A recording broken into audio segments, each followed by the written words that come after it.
Preste atenção nessas imagens. O que você está vendo? Flores. Só flores? É. Tem certeza? Tenho, quer dizer... Não. São flores e plantas? E frutas também? E o que mais? Mais? Acho que não tem mais nada. Olha mais de perto. E agora? O que você está vendo além de uma flor? Um triângulo? Exatamente, um triângulo. Mas esse triângulo não existe, a gente só imagina esse triângulo aí. Será? O que você sabe sobre triângulos? Eu sei o que a gente aprende na escola. Um triângulo tem 3 lados. E dentro dele? 3 ângulos. E você sabe para que serve um triângulo? Para fazer desenhos? Não só para isso. O triângulo é uma forma que está por todos os lados, inclusive ajudando outras formas. Então a gente costuma usar na estrutura o triângulo como algo que torna as coisas estáveis. O que é estabilidade na estrutura? Ela não se deformar, não mudar de forma.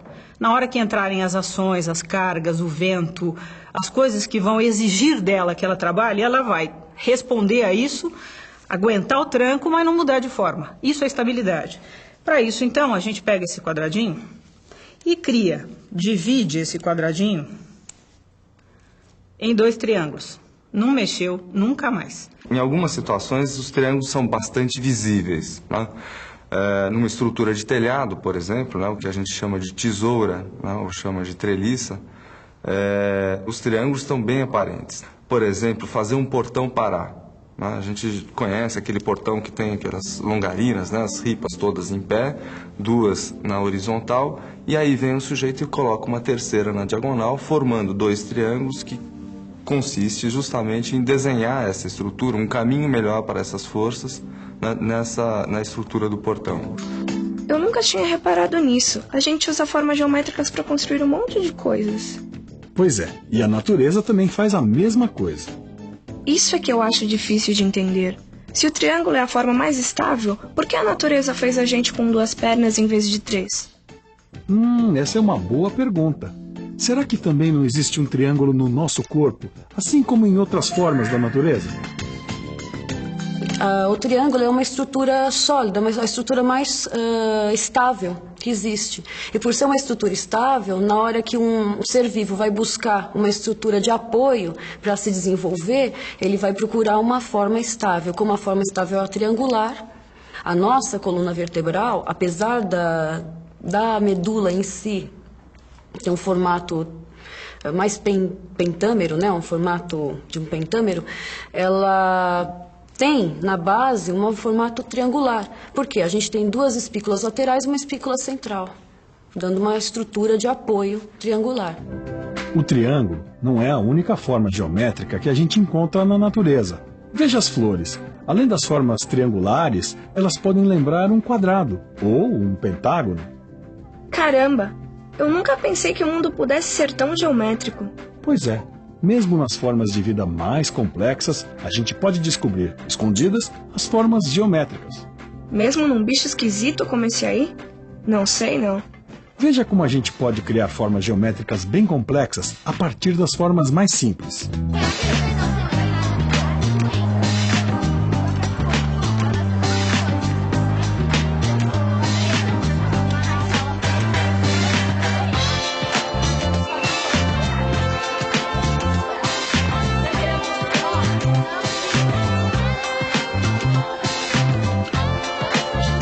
Olha bem para essa malha geométrica. Ela não lembra alguma coisa que você já viu antes? Acho que sim. Puxa, quem foi que teve a ideia de procurar as formas geométricas na natureza? Bem, muitas pessoas pensaram nesse assunto. E, na verdade, a ideia vem de muitos séculos atrás. Os gregos antigos já se preocupavam com a geometria. Entre eles, o filósofo Platão. Você já ouviu falar dos sólidos platônicos? Eu só ouvi falar de amor platônico. Bem, você sabe o que é um cubo, não sabe? Sei, isso aí é um cubo. Pois o cubo é um sólido platônico. Por quê? Porque ele tem todas as faces iguais. Veja bem, todos os lados do cubo são quadrados idênticos e virando para qualquer posição, ele sempre mantém o mesmo aspecto. O tetraedro. Nesse sólido, todas as faces são triângulos idênticos. Outro sólido platônico é o octaedro. Veja que, novamente, temos um sólido cujas faces são triângulos idênticos. Legal. Quais são os outros? Outro sólido platônico é o dodecaedro. Repare nas faces desse sólido. Elas têm a forma do pentágono. E, finalmente, nós temos o icosaedro. Que nome engraçado. E o curioso é que, novamente, nós temos triângulos idênticos nas faces. 20 triângulos iguais. Os sólidos platônicos são esses aí. O tetraedro, o cubo, o octaedro, o dodecaedro e o icosaedro. Agora presta atenção. As faces do tetraedro são triângulos. As faces do cubo são quadrados. E como a gente já viu antes, as faces do dodecaedro são pentágonos. Isso mesmo. Triângulo 3, quadrado 4, pentágono 5. 3, 4 e 5. Essa combinação de números é muito importante. Peraí, o octaedro e o icosaedro ficaram de fora? Os dois têm faces triangulares como o tetraedro. Calma, calma. Vamos ver o que um especialista tem a dizer sobre isso. Se eu pegar os que são feitos com triângulos, nós vamos ver o seguinte, que eu tenho 1, 2, 3 arestas que saem de cada vértice. Aqui, do octaedro, eu tenho 1, 2, 3, 4 arestas que saem de cada vértice. E no icosaedro, eu tenho 1, 2, 3, 4 e 5 arestas que saem de cada vértice.